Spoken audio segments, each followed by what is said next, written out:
अस्सलाम वालेकुम रहमतुल्लाह। My name is Mohammad Haroon. बेटा जैसा कि हमने स्टार्ट किया हुआ था cell cycle chapter number 21 second year का टॉपिक है माइटोटिक पॉइजन और कैंसर का जो कंसेप्ट है वो थोड़ा बहुत आज हमने डिस्कस करना है। इंशाल्लाह नेक्स्ट लेक्चर में हम कैंसर के टॉपिक को कम्प्लीटली डिस्कस करेंगे। तो ये एक टॉपिक है माइटोटिक पॉइजन। ये एडिशनल टॉपिक है, इन्फॉर्मेशन के लिए है, इसको आप लोगों ने याद रखना है। माइटोटिक पॉइजन किसे कहते हैं सबसे पहले वो हम अंडरस्टैंड करते हैं। माइटोटिक पॉइजन क्या है कि हर वो सब्सटेंस या कोई भी केमिकल विच इंटरफेयर और stops the process of mitosis. हर वो सब्सटेंस जो माइटोसिस के प्रोसेस में इंटरफेयर करे उसको हम बेटा क्या कहते हैं, माइटोटिक पॉइजन कहते हैं। ठीक है, वो सब्सटेंस जो माइटोसिस के किसी भी फेज़ में, चाहे वो प्रोफेज़ है, चाहे वो मेटाफेज़ है, चाहे वो एनाफेज़ है, चाहे वो टेलोफेज़ है, किसी भी फेज़ के अंदर अगर वो इंटरफेयर कर रहा है ना तो हम उस सब्सटेंस को बेटा क्या कहेंगे, माइटोटिक पॉइजन कहेंगे। नेक्स्ट वन, इसकी अगर हम फर्दर एग्जांपल्स की बात करें कि माइटोटिक पॉइजन है क्या, उसमें से पहले जो एग्जांपल है बेटा वो है एजाइड या फिर दूसरे नंबर पर है साइनाइड। ये जितनी भी पॉइजन्स होती है ना, जहर वगैरह, ये भी क्या है बेटा, माइटोटिक पॉइजन है। और ये क्या करते हैं, arrest cell division. Arrest cell division, ये सेल डिवीजन के प्रोसेस को, या हम ये कह सकते हैं सिंपल लफ्ज़ों में माइटोसिस के प्रोसेस को क्या करती हैं बेटा, स्टॉप करती हैं। किस फेज़ में, प्रोफेज़ के अंदर। ये प्रोफेज़ के अंदर जब माइटोसिस का प्रोसेस अकर हो रहा होता है उस फेज़ में जाकर डिस्टर्बेंस काज करती हैं, एजाइड भी और साइनाइड भी। नेक्स्ट वन जो हमारे पास एग्जांपल है माइटोटिक पॉइजन की बेटा वो है कोलचिसिन। कोलचिसिन है, ये भी एक तरह की आप ऐसा समझ लें माइटोटिक पॉइजन है। और इसका काम क्या होता है, ये भी क्या करती है, अरेस्ट माइटोसिस। ये भी माइटोसिस के प्रोसेस को स्टॉप करती है, ख़ास तौर पे किस फेज़ में, मेटाफेज़ में। मेटाफेज़ के दौरान ये क्या करती है बेटा, स्टॉप करती है। मेटाफेज़ के दौरान माइटोसिस के प्रोसेस को ये क्या करती है, स्टॉप करती है। और इस कोलचिसिन को हम खास तौर पे पॉलीप्लॉइडी कंडीशन के अंदर भी हम इस्तेमाल कर सकते हैं। ठीक है, इसका काम क्या होता है, इसका काम होता है स्पिंडल फाइबर को डिस्टर्ब करना। यानी इसका काम होता है स्पिंडल फाइबर्स को डिस्टर्ब करना। स्पिंडल फाइबर्स वगैरह यहाँ पर नहीं बनेंगे, तो इसी वजह से जो इक्वल डिस्ट्रीब्यूशन ऑफ क्रोमोसोम है, क्रोमोसोम की डिवीजन है, वो अकर नहीं हो सकेगी। और उससे एक नई कंडीशन हमें देखने को मिलेगी जिसे हम क्या कहते हैं, पॉलीप्लॉइडी कंडीशन। पॉलीप्लॉइडी कंडीशन यहाँ पर हमें देखने को मिलती है। तो कोलचिसिन भी क्या हो गया बेटा, माइटोटिक पॉइजन है। थर्ड वन जो हमारे पास एग्जांपल है वो है कार्बन मोनोऑक्साइड। कार्बन मोनोऑक्साइड भी क्या है, एक माइटोटिक पॉइजन है। इसके अलावा जो मस्टर्ड गैस है, ये फोर्थ वन एग्जांपल है। मस्टर्ड गैस भी हमारे पास क्या है बेटा, एक माइटोटिक पॉइजन है। अच्छा, कार्बन मोनोऑक्साइड क्या करती है, अरेस्ट माइटोसिस। ये माइटोसिस नहीं, सॉरी, ये क्या करती है, stop cribs cycle. Cribs cycle, ये क्रिब्स साइकिल को क्या करती है बेटा, स्टॉप करती है। जब क्रिब्स साइकिल अकर नहीं हो सकेगा तो सेल को आगे फर्दर एटीपी नहीं मिल सकेगी। और आपको पता है एक क्रोमोसोम को इक्वेटर से अपने रेस्पेक्टिव पोल तक लेके जाने के लिए नियर अबाउट 40 जो है वो एटीपी चाहिए होते हैं।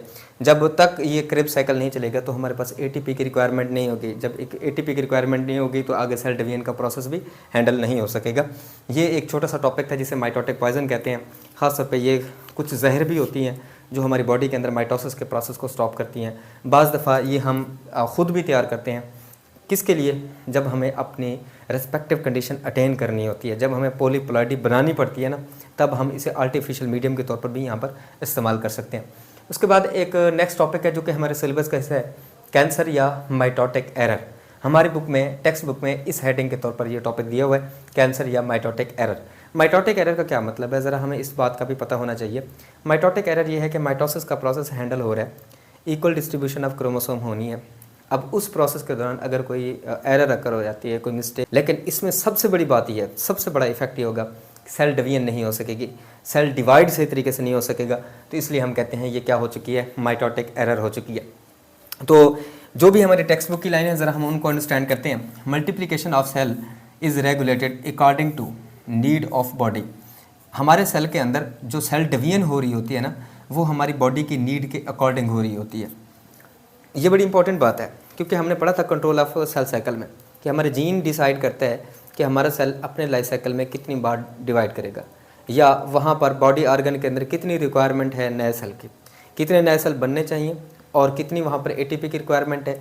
ये हमारे सारा जेनेटिक मेकअप के अंदर ये बात सारी ऑलरेडी प्री प्लान्ड होती है, और उसी के मुताबिक सेल की डिवीजन भी हो रही होती है, सेल की मल्टीप्लिकेशन भी हो रही होती है। बायो के कंसेप्ट के अंदर ये दोनों टर्म, चाहे वो डिवीजन है, सेल डिवीजन है, चाहे ये यहाँ पर मल्टीप्लिकेशन का लफ्ज़ है, यहाँ दोनों का मतलब ये होगा कि सेल आगे फर्दर क्या हो रहे हैं, अपनी तादाद बढ़ा रहे हैं। तो ये सेल की डिवीजन या सेल का अपनी तादाद बढ़ाना ये रेगुलेटर मेथड में होता है। और इसके अलावा हमारी बॉडी के अंदर सेल डेथ और जो बर्थ प्रोसेस है ये दोनों बैलेंस होते हैं। सेल डेथ किस हिसाब से होती है? नॉर्मली हमारे सेल की जो डेथ होती है उसको हम कहते हैं एपोप्टोसिस। तो हमारे सेल की जो डेथ है एपोप्टोसिस के प्रोसेस के लिए, चाहे वो बर्थ है कि सेल पुराने हो चुके हैं, अब इनको डाई ऑफ होना चाहिए, इनको ख़त्म कर देना चाहिए, या इन सेल की रिक्वायरमेंट नहीं है, इनको ख़त्म कर देना चाहिए, ये सारे के सारा जो डिसाइडेड होता है कि कौन सा सेल डाई करेगा और वहाँ पर कितने सेल की गुंजाइश है, उसी हिसाब से नए सेल यानी कि उनकी बर्थ हम कह सकते हैं, ये दोनों बैलेंस होती हैं हमारी बॉडी के अंदर। बट आगे फर्दर है, ट्यूमर की डेफिनेशन स्टार्ट हो रही है कि some time control of multiplication, ये जो सेल डिवाइड कर रहा था या सेल अपनी तकसीम कर रहा था, ये इसका जो कंट्रोल है ये ख़त्म हो जाता है। हमने पढ़ा है कि कंट्रोल किस हिसाब से होता है, G1 फेज़ के बाद कंट्रोल होता है, S फेज़ के बाद कंट्रोल होता है, S फेज़ के स्टार्ट होने से पहले कंट्रोल होता है, और G2 फेज़ पे भी कंट्रोल होता है। M फेज़ में जब हमारा सेल जाता है तब भी वहाँ पर स्पेसिफिक चेक पॉइंट्स होते हैं जो चेक कर रहे होते हैं कि जो रिक्वायरमेंट है सेल डिवीजन के लिए क्या वो पूरी हो रही है या नहीं हो रही। तो अगर उस पर कंट्रोल ना रहे फिर क्या होगा? Cell begin to divide, cell divide करना शुरू कर देंगे। और किस तरह? इन अनरेगुलेटेड फैशन, कोई इसमें रेगुलेशन नहीं होगी। बहुत सारे सेल बनाए जा रहे हैं, धड़ाधड़ सेल बन रहे हैं, रिक्वायरमेंट 10 की थी वहाँ 1000 सेल बन गए, 10,000 सेल बन गए, 100 सेल बन गए, रिक्वायरमेंट नहीं है, खुराक 10 की पहुँच रही है, ठीक है, फूड वहाँ पर और एनर्जी और रिक्वायरमेंट सारी 10 की है, गुंजाइश 10 की है, लेकिन आगे 100 बन रहे हैं, 200 बन रहे हैं, यानी कि अनरेगुलेटेड फैशन में सेल डिवाइड करना शुरू कर देगा। और वहाँ पर क्या होगा? अनवांटेड क्लोन ऑफ सेल बन जाएगा। वहाँ पर क्या बन जाएगा बेटा? Unwanted clone of cells. Unwanted, हम नहीं चाहते थे इन सेल्स को, क्लोन एक जैसे सेल्स का क्या बन जाएगा? गुच्छा सा बन जाएगा। इसको हम क्या कहते हैं बेटा? ट्यूमर कहते हैं। देखिए हमारी बुक के अंदर टॉपिक तो वैसे कैंसर के नाम से दिया हुआ है, लेकिन उसने ट्यूमर क्यों कहा है यहाँ पर?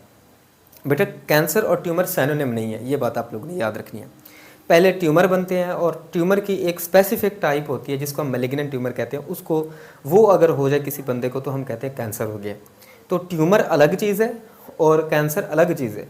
लेकिन अगर ट्यूमर मैलिग्नेंट नेचर का है तो फिर हम उसे क्या कहेंगे? कैंसर कहेंगे। बहरहाल दोनों सिनोनिम नहीं है, ये सबसे बड़ी हमारी मिस्टेक होती है। आगे फर्दर जो है ट्यूमर की फर्दर दो टाइप्स हैं, एक को हम कहते हैं मैलिग्नेंट ट्यूमर और नेक्स्ट वन है हमारे पास बेनाइन ट्यूमर। ठीक है, ट्यूमर हमने वैसे कंसेप्ट सीख लिया कि ट्यूमर क्या होते हैं। फर्स्ट करें, हम एक एग्जांपल देख लेते हैं कि हमारे पास ये बॉडी के सेल्स हैं, यहाँ पर एक ये जगह है, इधर 10 सेल आने थे, लेकिन हुआ ये है कि बहुत सारे सेल्स बन गए, यहाँ कंट्रोल नहीं रहा सेल साइकिल पे, धड़ाधड़ नए सेल बनते जा रहे हैं, तो यहाँ पर एक गुच्छा सा बन जाएगा जिसको हम क्या कहते हैं? ट्यूमर कहते हैं। ट्यूमर की फर्दर दो टाइप्स होती हैं, मैलिग्नेंट ट्यूमर और बेनाइन ट्यूमर। अब मैलिग्नेंट ट्यूमर क्या है?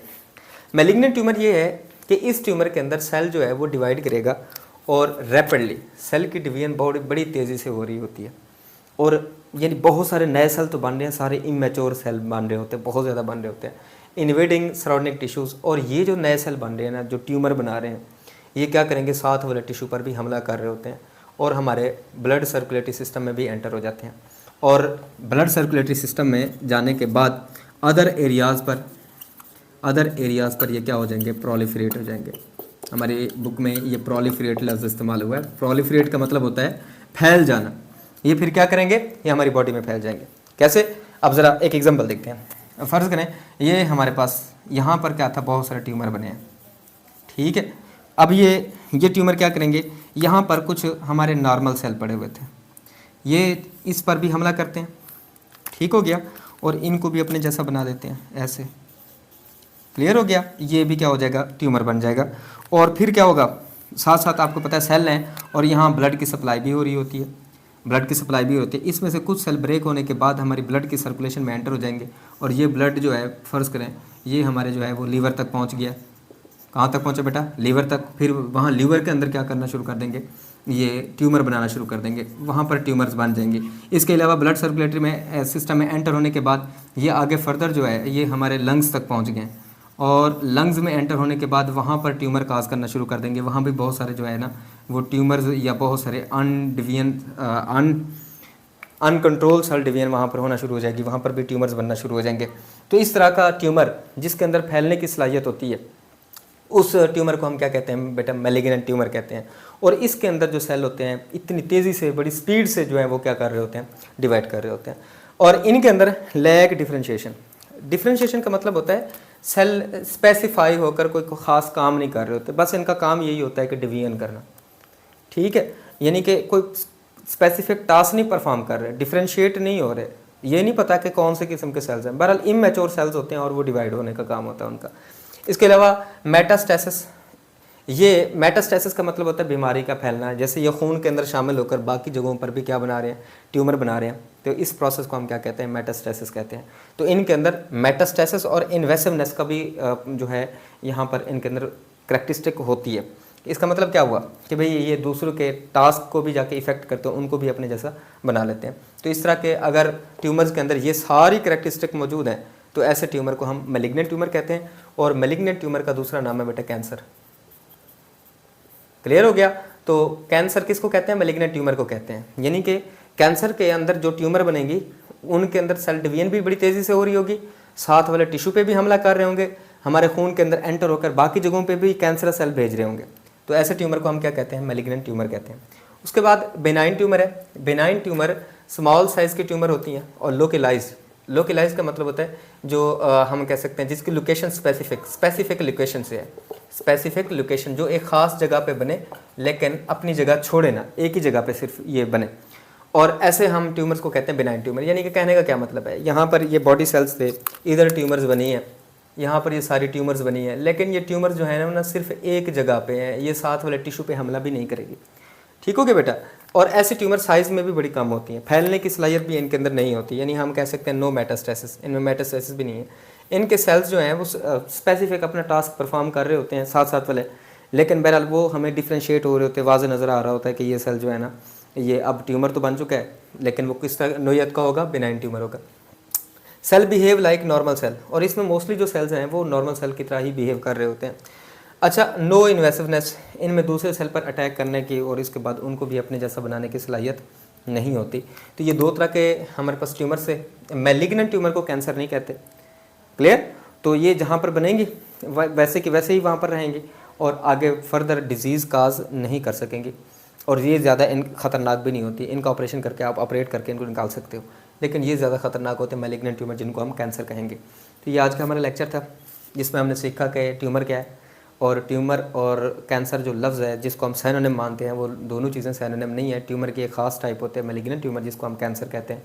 फिर कल के लेक्चर में इंशाल्लाह हम सीखेंगे कि कैंसर और नॉर्मल सेल में क्या फ़र्क होता है, और कैंसर सेल कैसे दूसरे टिश्यू पर हमला करते हैं, वो लिमिटेशन क्या होती हैं।